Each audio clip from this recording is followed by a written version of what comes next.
Welcome to Ruffing the Passer, show that talks football, miscellaneous stuff, and mostly football.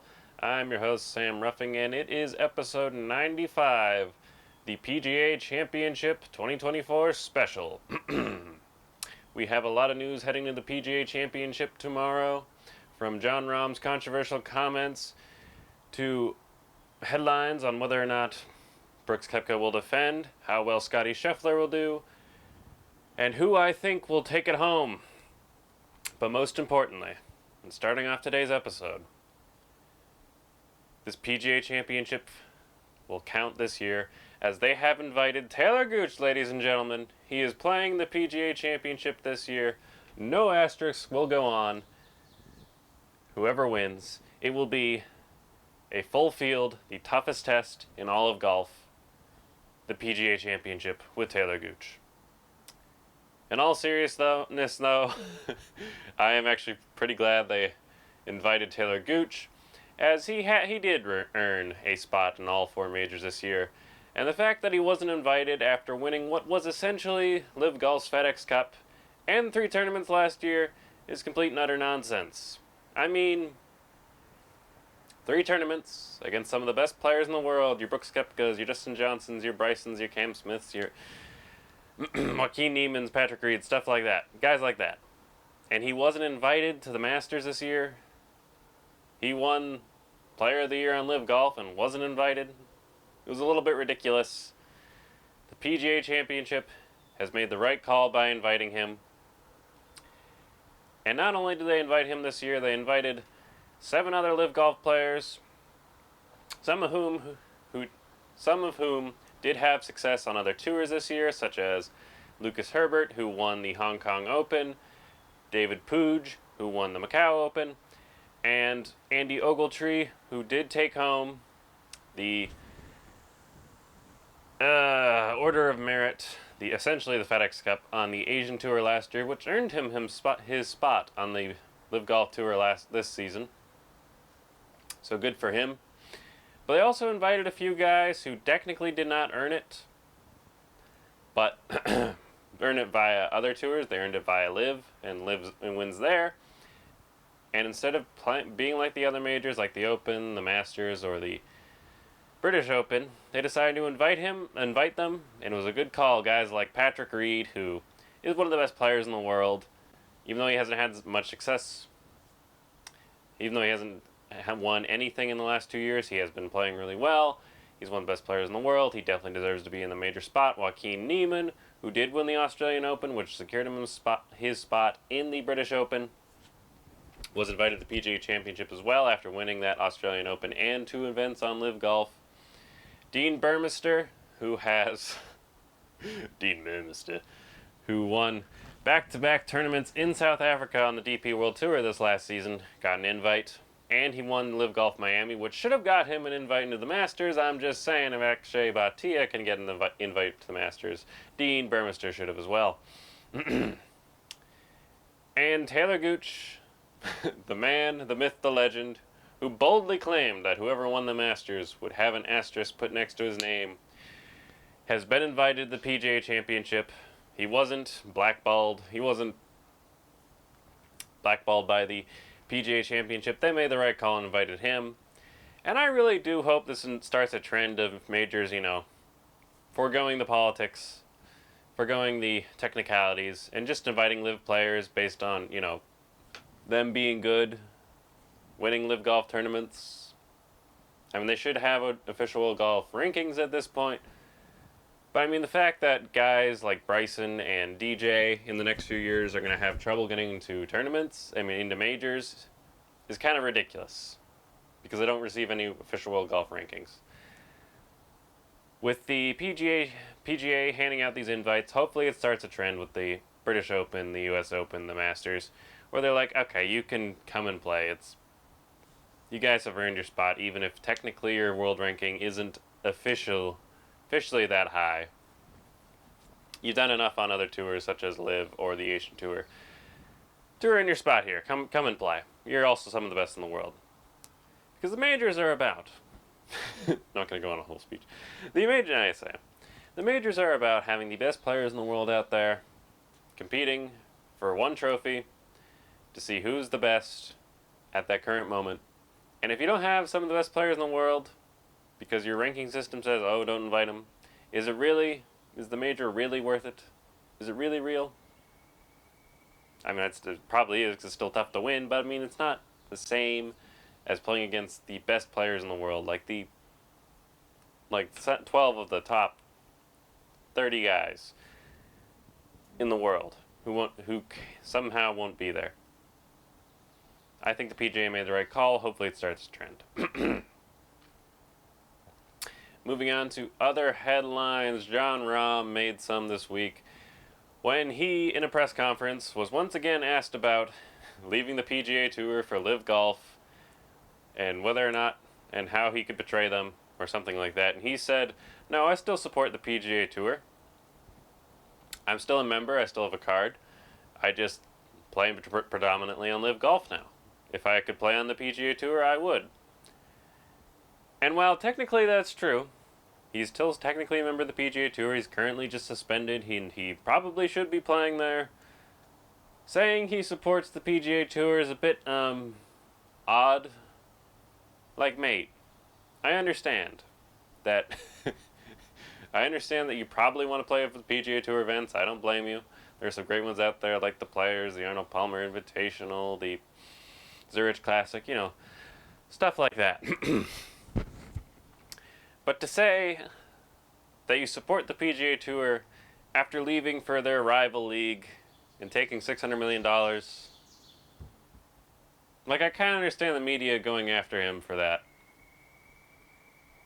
Like, no, he shouldn't be. Yes, he should still be allowed to play on tour, in my opinion, but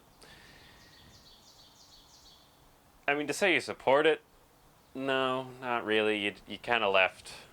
That's not really helping them. I mean, it's hindering them. Like, see ya, I'm taking the money.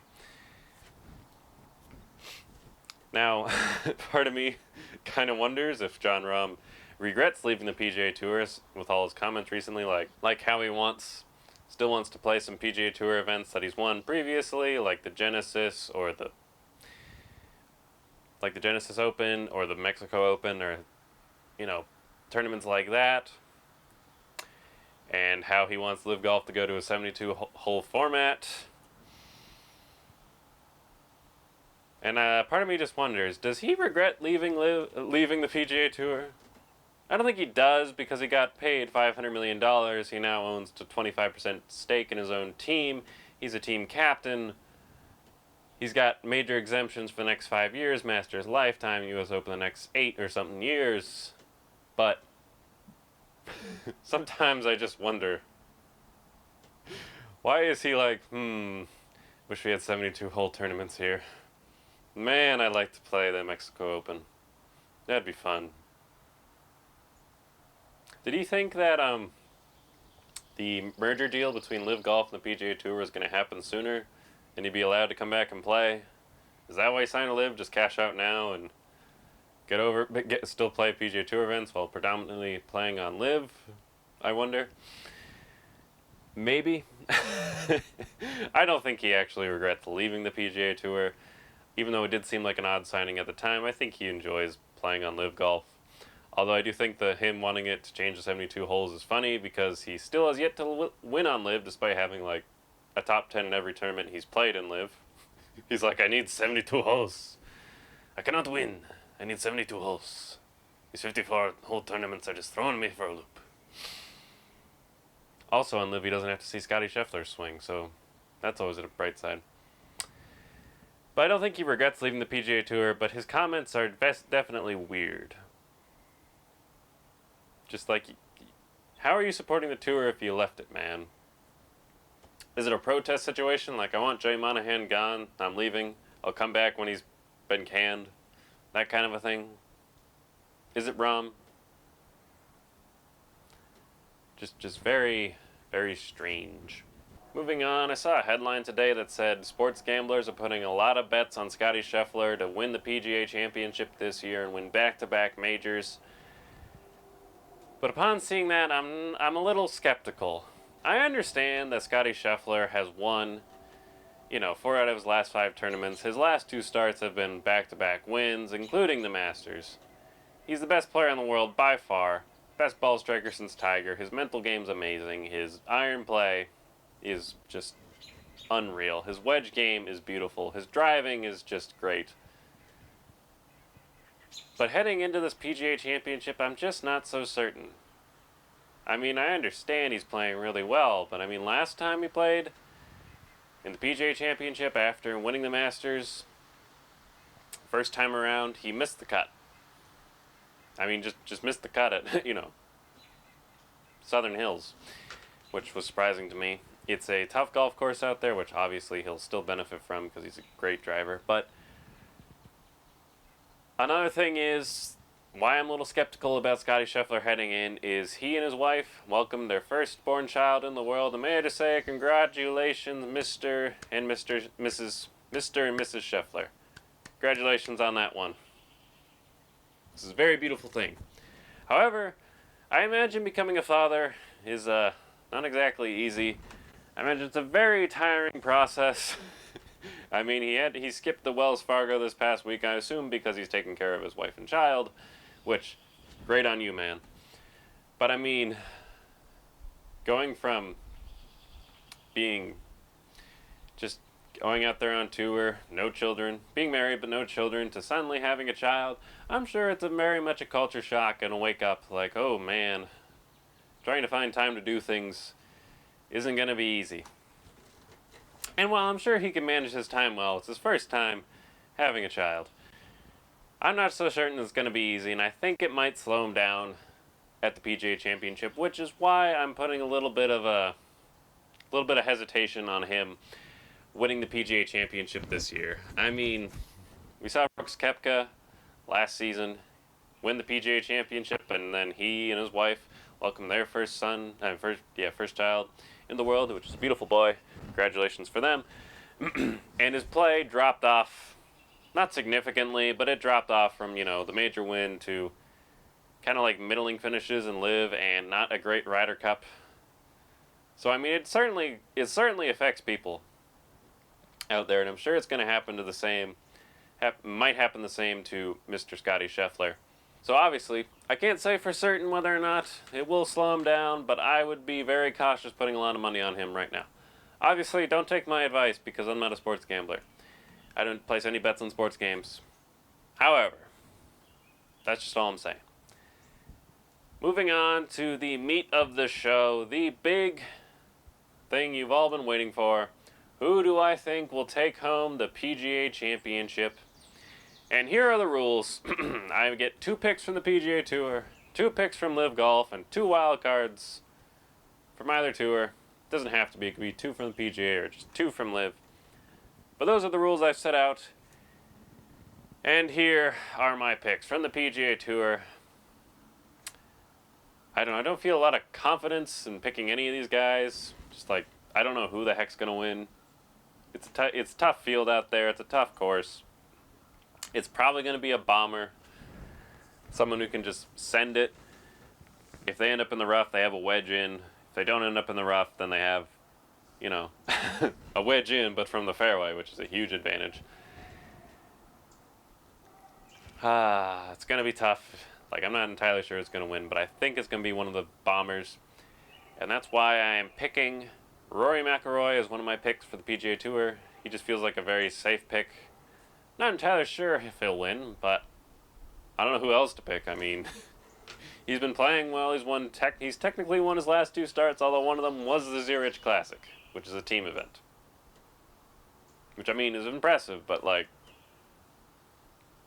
heading into a major, I mean, Ricardo has back-to-back wins. I guess technically, sure, but it just seems strange to me. And the Wells Fargo, which he won coming back from 1 shot down against Xander Schauffele. He's coming in a little hot. He's also coming off a divorce, which is sad, very sad. However, either this is going to light a fire under his butt, or he's going to play absolutely terribly. But recently he has had good form, so who knows? He hasn't won a major since he got married in 2014, so maybe something changes. Who knows? Although one thing I'll be interested to watch for is, will he sign with Liv now? Just file for a divorce, settle everything. then take $500 million and go to Live. Be a very interesting strategy. It would be the Eric Spoelstra strategy. Very interested to see if that happens. However, for now, I will pick him as one of my picks from the PGA Tour. Not that I'm rooting for him. I mean, I wouldn't be mad. I won't be, distraught if he wins. If he wins, good for him. He's just not one of my favorites. My second pick for the PGA Tour is Xander Schauffele. Now, he's not a bomber per se. However, he is a really good iron player, and that does tend to help in majors. He's got a beautiful swing. And he has done well in past majors. I mean, he finished top 10 of the Masters this year. He finished top 10 of the Masters the year before that. He generally does well in majors. He's come close. He just hasn't quite put it all together yet. And this week, it might be his time. Can't say for certain, but it might be his time, and I'm not sure who else to pick. Maybe Wyndham Clark. I don't know. But he is coming in hot. He did just come off a second-place finish in the Wells Fargo to Rory McIlroy. It's going to be interesting to watch. I think he has a chance. If he strings something together, he could be deadly. Now for my live picks, I get two from this tour, and my first one is Brooks Koepka. A man who won the PGA Championship last year, his third all-time, his fifth major. I mean, here's a guy, who really knows how to win PGA Championships for some reason. Not sure what it is about the PGA, he just seems to love it. I mean, absolutely love it. Winning it 3 times. I guess it's just when he gets hot. His game gets hot, around that May or late August time. It's very strange, but it works for him. And he's playing well in Live. He just won his 4th event, which is the most in Live Golf history, at Live Golf Singapore. He's a great driver of the golf ball. Hits it miles. Very strong. Hits it well out of the rough. Can be a streaky putter, but when he's on, he's on. He's a good wedge player. And he's got a great mental game. I mean, it's just hard to not pick Brooks Koepka in this scenario. Really hard not to. I like his chances at repeating this year. It's going to be hard just because repeating at majors is very, very difficult. But he's played well the last few years in majors. I think he's got a shot. And my second pick for Live Golf is Mr. Bryson DeChambeau. I mean, if you want to talk about a course and a golfer who fits this format that's going to be played, a long course with high rough, Bryson's that guy. I mean, he hits it the farthest of any golfer on the planet right now. 330 drives, 195 ball speed, stuff like that. He hasn't had the greatest form as of late, although he was without his caddy, his regular caddy, in Live Golf Singapore. I think he's back on the bag this week, so that should help him.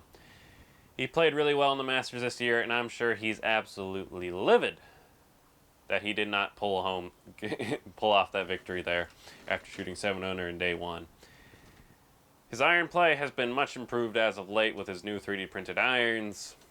His wedge play is not great, but if his putting's on, his irons are good, his driver's relatively decent, I think Bryson has a great shot at winning the PGA. I mean, it's a long course, thick rough. It's like what he did in the U.S. Open. And he's usually a pretty good major player. Came 4th at the PGA Championship last year and led on day 1. Assuming he can get his putter into gear and doesn't hit a ball into the water, I think he's got a really good shot of taking home his first ever PGA Championship. Now on to the wild card picks. My first one is Taylor Gooch, baby. This man will go into the PGA Championship under the radar, all the pressure in the world, saying put an asterisk on it if I'm not there. And he's going to play lights out. His putter's going to be hot. His iron play's going to be great. He's going to hit the ball in the fairway, 72 holes, 68 holes. Well, not 68. Technically, it would be 3 par 3s.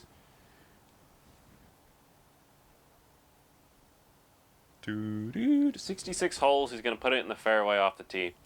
He's going to hit the green on every par 3. And he's going to sink all the putts because he's the greatest player in the world right now. And it would be absolutely amazing if he comes into the PGA Championship with a special invite and wins it. It would just be the most hilarious thing ever. Just be like, I told you, put an asterisk on it. I'm winning the PGA. Also, last year, the PGA Championship was won by a member of Team Smash. Now, granted, it was Captain Brooks Koepka. But Taylor Gooch is now part of Team Smash, so who knows? Might help him out. Might be better for his major campaign than being on the Range Goats was last year. Just saying. And my second and final wild card pick is Mr. Tony Finau, who is a real wild card pick. I mean, he's a really good player. He just hasn't had the major win yet. Even though he's come close a few times. He hits the ball miles off the tee. He's a good, decent iron player. His putting does leave some things to be desired. I mean, having that toe up in the air is just, oh, gosh, just hard to watch. But he has put together good rounds. It might be his time to win one. He's entering the prime of his career.